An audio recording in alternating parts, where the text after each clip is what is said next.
তো হ্যালো বন্ধুরা, তোমরা সবাই কেমন আছো? আশা করছি তোমরা সবাই খুব ভালো আছো। তো আজকে আমি যে টপিকটা নিয়ে কথা বলবো সেটি হচ্ছে ইন্ডিয়ান আর্মি পোর্টার হিল পোর্টারের যে অফিসিয়াল ওয়েবসাইটে যে তোমরা কিছুদিন আগে যে হিল পোর্টারে অ্যাপ্লাই করেছিল এবং তার আজ 24 তারিখে অ্যাডমিট কার্ড দেওয়ার কথা ছিল। তো সেই অ্যাডমিট কার্ডের বিষয়ে আজকে তোমাদের বিষয়ে আমি কথা বলবো। তো আমি ফাইনালি চলে এসেছি হিল পোর্টারের যে অফিসিয়াল ওয়েবসাইট, সেখানে চলে এসেছি। আসার পর তোমাদেরকে দেখাবো যে এখানে কীভাবে তোমাদের অ্যাডমিট কার্ডটা ডাউনলোড করতে হবে। আমি ফাইনালি ওই অ্যাডমিট কার্ডটার এখানেই চলে এসেছি এবং তোমাদের এখানে বলা হয়েছে আধার নাম্বার দিয়ে তোমাদের অ্যাডমিট কার্ডটা 24 MB তোমরা ডাউনলোড করতে পারবা। Hill porter company recruitment hill download 2024 admit card এবং তোমরা কীভাবে ডাউনলোড করবে চলো তোমাদেরকে এই ভিডিওর মাধ্যমে আমি A to Z জানিয়ে দেবো।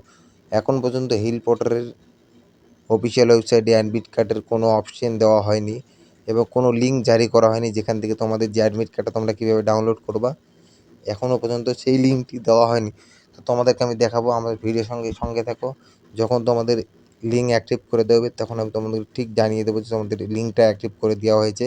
এবং তোমরা এখন অফিসিয়াল ওয়েবসাইটে গেলে তোমাদের প্রথমে তুমি যেখান থেকে অ্যাপ্লাই করেছিলে সেখানে তোমাদের সার্ভার ইরর দেখাবে। আমি তোমাদেরকে দেখিয়ে দিচ্ছি এখানে ফাইনালি যেখান থেকে তোমরা পোর্টারে অ্যাপ্লাই করেছিলে সেখান থেকে তোমাদের যদি এখন তোমরা অ্যাডমিট কার্ড দেখতে যাও তোমাদের সার্ভারটা ইরর দেখাবে।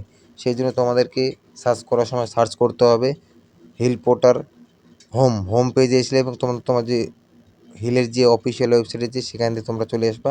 আসার পর তোমাদের অ্যাডমিট কার্ডটা সেখান থেকে তোমরা ডাউনলোড করতে পারো। ভিডিওটা ভালো লাগলে চ্যানেলটা সাবস্ক্রাইব করে দেবে, পাশে থাকা বেল আইকনটা অবশ্যই দেবে। জয় হিন্দ, জয় ভারত।